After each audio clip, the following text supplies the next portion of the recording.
Հանուն Հոր եւ Որդվո եւ Օգվույն Սրբո ամեն։ Քիրք Ձնընթոց 40-րդ գլուխ Հովսեփ գմեգնե փանդարգյալներուն երազները։ Այս բաներեն յետք Եգիպտոսի թագավորին Մադրվագն ու հացակորձը մեղանչեցին իրենց տիրոջ Եգիպտոսի թագավորին թեմ։ Փարավոն զայրացավ իր երկու բալադականներուն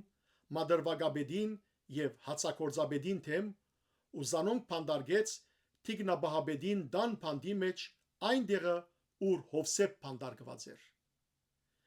Թիգնաբահաբեդը Հովսեփի հրանքեց անոնց համար եւ ան գսպասարգեր անոնց։ Անոնք ժամանակ մը փանդը մնացին։ Եգիպտոսի թագավորին Մադրվագն ու հացակորձը, որ փանդի մեջ կապված էին, երկուքնալ մեկ գիշերվան մեջ մեգական երազ դեսան յուրաքանչյուրին երազին նշանակության համաձայն։ Երբ Հովսեփ արդուն եկավ անոնց, դեսավ զանոնք, որ դխուր էին։ Ուստի իր դիրոջ դունը իրեն հետ փանդարգված փարավոնի բալադականներուն հարցուց. Ինչու՞ ծեր երեսները դրդում են այսօր։ Անոնքալ իրեն պատասխանեցին. երազ դեսանք ու զայն մեկնող չգա։ Հովսեփ անոնց ասավ. Միթե մեկնությունները Աստուծո չեն պատկանիր, գաղերսեմ, պատմեցեք ինձի։ Մադրվագաբեդը իր երազը Հովսեփի պատմեց եւ անոր ասավ. Երազիս մեջ տեսա, թե արջևս որդադունք մգար, ու որդադունքին վրա 3 ուռ։ Ան փողփոչել է յետ ծաղիկ բացավ ու անոր ողգույզները խաղող հասցուցին։ Փարավոնի բաժակը ցերկս էր։ Խաղողները արի եւ փարավոնի բաժակի մեջ ջմլեցի ու բաժակը փարավոնի ափը դվի։ Հովսեփ անոր ասավ. Ադոր մեկնությունը սա է. 3 ուռը 3 օր է։ 3 օր յետք փարավոն գլուխդ պիտի բարձրացնե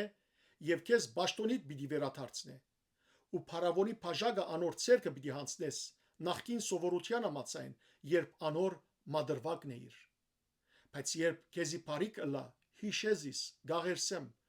գարեկցության բարվե ինձի հետ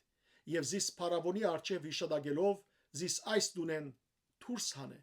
քանի որ իրապես կողծվեցա եբրայեցիներու երկրեն ու հոսալ ոչինչ ըրի, որ զիս այս կուպը նետեն։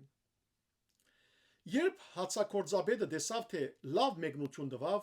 Հովսեփի ասավ. Ես ալ երազիս մեջ տեսա, թե գլուխիս վրա 3 ջերմակ սագար ունեի։ Ամենեն վրայի սագարին մեջ փարավոնի համար հացակորձի շինած ամեն տեսակ ուդելիքներեն կար, եւ թրջունները գուդեին զանոնք գլուխիս վրայի սագարեն։ Հովսեփ պատասխանեց. Ադոր մեկնությունը սա է. 3 սագարը 3 օր է։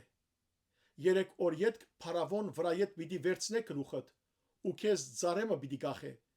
եւ թրջունները վրայետ միսդ պիտի ուտեն։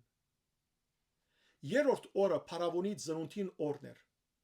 Ուստի իր բոլոր ծառաներուն խնջույք սարքեց եւ իր ծառաներուն մեջ Մադրվագաբեդին ու հացակորձաբեդին գլուխները բարձրացուց։ Մադրվագաբեդը վերադարձուց իր պաշտոնին եւ անփաժակը փարավոնի ափը տվավ, իսկ հացակորձաբեդը գախել տվավ, ինչպես Հովսեփ մեկներ էր անոնց։ Սակայն Մադրվագաբեդը չհիշեց Հովսեփը, այլ մորցավ զայն։ Փառք ես Տեր Աստված մեր։ Ամեն։